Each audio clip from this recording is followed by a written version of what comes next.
আমি একজন কম্পিউটারের দোকান, তার এটা তো আগেই বলেছি। এখন সে আমার দোকানে মাঝে মাঝে কাজ করতে আসে, কিন্তু সে আমার সঠিক পারিশ্রমিক দেয় না।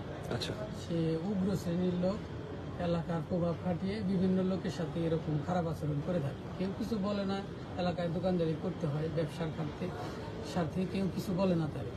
আমি তারে বলছিলাম এর আগেও যে ভাই, কাজ করলে আসলে সঠিক পারিশ্রমিক দিতে হবে। এই পরে থেকে আমার সাথে একটু মনোমালিন্য। সে গতকালকে আসছিল আমাকে লাঞ্ছিত করার জন্য। এই উদ্দেশ্য নিয়ে এলোমেলো কতগুলো দলিল, ওটা আসলে উছিলা ছিল। গতকালকে কাজ করাইছে। হ্যাঁ, উছিলা ছিল। এখন ওই উছিলায় আসতেছে, সে আইসা আমাকে ওই এলোমেলো কাগজ দিয়ে খারিজ করে দিতে বলে, খারিজের আবেদন করে দিতে বলে। আমি বলি যে এলোমেলো এইসব কাগজ দিয়ে তো আসলে আবেদন হয় না। আপনি আপনাকে গুছিয়ে দেন এবং কোন কোন দাগ থেকে আপনি কত শতাংশ খারিজ করবেন এই লিস্টটা আমাকে দেন। তারা 2 ঘন্টা যাবৎ নিজেদের জমি তারা নিজেরাই বলতে পারে নাই যে আসলে সে কোন দাগে থেকে কত শতাংশ জমি পাবে। সে যদি যার জমি সেই যদি না বলতে পারে, আমি কিভাবে তারা আবেদন করে দিব? আমি আবেদন করে দিতে ব্যর্থ হয়েছি। এই কারণে তারা তারপরে একজন দলিল লেখককে আহ্বান করে, দলিল লেখক আসে, তাদের সবকিছু দেখে বলে যে না, এইভাবে আসলে আবেদন করা সম্ভব না, মানিক এভাবে আবেদন করতে পারবে না, আমার অফিসে কাগজপত্র নিয়ে যায়েন, আমি সব দেখে আপনার একটা কাগজ লিখে দেবো, ওইটা মানিককে দিয়ে মানিক আবেদন করে দেবেন। ভাইয়ের কথা ঠিক আছে। পাশে যে বসা ছিল একজন দলিল লেখক আহ্বান করেছিল, এই নাসিম ভুইয়াই তাকে আহ্বান করেছিল আসার জন্য। সেই এসে এইসব কথা বলেছে, বলার পরে সে চলে গেছে, সে কোনো সমাধান দিতে পারে নাই। তারপরে সে আমাকে চাপ প্রয়োগ করে যে এটা আমাকে করেই দিতে হবে। আমি কই ভাই, এটা তো আসলে সম্ভব না কোনোভাবে।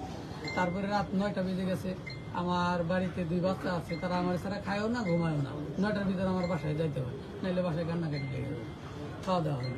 এখন আমি 9টা বেজে গেছে, আমি ভাই বাসায় চলে যাব, আমি এই এলোমেলো খারিজটা আসলে করতে পারবো না। আর করলেও কালকে সকাল আপনি ফ্রি টাইমে আইসেন, আমার যত সময় লাগে আমি দেখি এটা করে দেবো। না তুই এখনই করে দিবি কিনা তো বল। আমি না ভাই, আমি সম্ভব হচ্ছে না, করে দিবি। তখন সে আমাকে জোর করে এবং গালাগালি করে, আমাকে হুমকি দেয়। হুমকি দিয়ে সে দোকানে একটু বাহিরে চলে যায়। বাহিরে চলে যে তারা 3 জন লোক ছিল, 3 জনে আলাপ আলোচনা করে আবার ভিতরে ঢুকেই নাসিম আমার এখানে ধরে আমরা ভিডিওতে দেখতে পাইছি। নাসিম আমার এখানে ধরে গালাগালি দেয় যে তোকে আমি মেরে ফেলবো, কেটে ফেলবো। ভিডিওতে আমরা দেখেছি, ভিডিওতে আছে, মেরে ফেলবো, কেটে ফেলবো তোরে দোকান। এরপর যে লাস্টে যে একটা ব্যক্তি চশমা পরা, ওটা আপনাকে কি শাসাইলো? ওটা লাস্টে যে একটা চশমা পরা ব্যক্তি আমাকে বলে যে এলাকায় দোকান করলে আমাদের নাম কি ওনার নাম হলো ফরিদ, উনি গ্যাসের ব্যবসা করে। উনিও আমাকে শাসাইছে। উনি বলছে যে এলাকায় দোকান করলে আমাদের ছাড় দিতে হবে, তুমি তো আমাদের কোনো প্রায়োরিটি দিচ্ছ না। তারা চায় যে তাদের কাজ করে আমি টাকা না নিই। বিভিন্ন সময় এরকম ভাব দেখাইছে বা এরকম আচরণ করছে, এরকম চাপ প্রয়োগ করছে। আমার দাবি, এটা এখন আমার ব্যক্তিগত সমস্যা না, এটা জাতীয় সমস্যা, আইনগতভাবে ধর্মীয় সমস্যা। আইনগতভাবে ইসলামী শরিয়াত মতে তার যা বিচার হয়, আমি সেই বিচার প্রার্থনা করছি। গুরুত্বপূর্ণ একটা বিষয় ওলামায়ে কেরামগণ তিনি আমার কাছে আসছেন, আমার দাদের কাছে আমার দাবি, আমি তার বিচার প্রার্থনা করছি আইনগত এবং শরিয়াত সম্মত।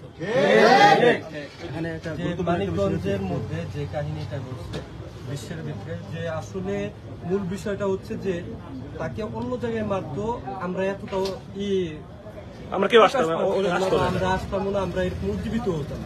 যেহেতু নবীর সুন্নত দাড়ি, সে যতই ভালো মানুষ হোক, একজন ভালো মানুষ তো কখনো দাড়ির মধ্যে আক্রমণ করতে পারে। সেজন্য আমরা আমাদের ইমানের জায়গা থেকে এই দাবিটা আমরা পেশ করব যে দৃষ্টান্তমূলক আমরা শাস্তি চাই।